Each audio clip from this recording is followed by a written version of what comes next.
The day I walked into the city barefoot, I was on the news. The Cheney family's adopted daughter was kidnapped for months. She escaped back, dirty and smelly, with clothes torn apart and feet covered in bruises. No one could imagine what she had been through. Countless cameras focused on me. I watched the crowd like a walking death, as if there was no soul in me. The former Audrey Houston died. That shiny, innocent, and passionate Audrey had gone. She was destroyed by those kidnappers, especially Jeffrey Cheney. Soon, a group of bodyguards dressed in black suits made their way into the crowd. The leader was called Cash Pearson. I knew him. In those 7 years, every time I pestered Jeffrey, it was him kicking me out of Jeffrey's office and apartment. Cash never showed politeness to me, as Jeffrey ordered, "Ms. Houston, Mr. Cheney is waiting for you in the car, please." Cash was surprised to see me in such an embarrassed state. He didn't expect me to look this miserable. I nodded and took a step out of my injured foot, leaving bloodstained footprints on the road. I couldn't feel pain, and this small distance was not worth mentioning compared to my long journey of escaping. Cash walked behind me. He couldn't help but say to me, "Ms. Houston." I kept silent. He pitied me. He should be happy that after this accident, I would never see Jeffrey again, nor would I cause Cash trouble. After getting into the car, I saw Jeffrey sitting on the seat with his eyes closed. His fine black hair was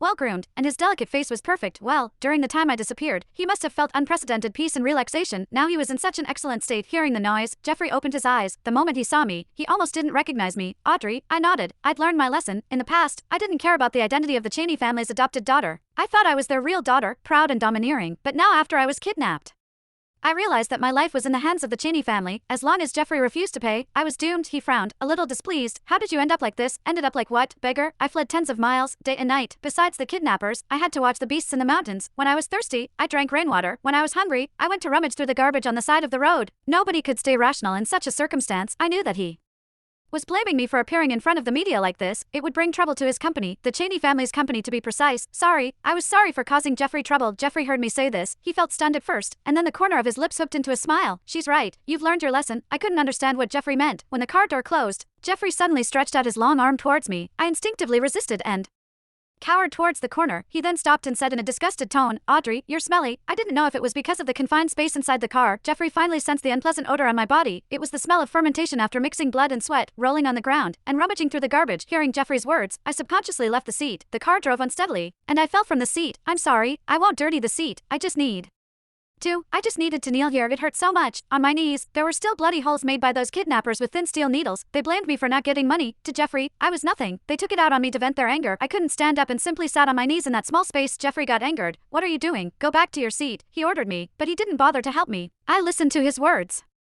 I used all my strength to hold my body up and sit back down. My tears fell due to the pain and weakness. Jeffrey always neglected my tears. He felt bored, but this time, he threw his handkerchief at me. I clutched that piece of clean white handkerchief. If it was before, I would feel happy as hell. But now, that handkerchief only showed his disgust. Cash looked at me from the rearview mirror.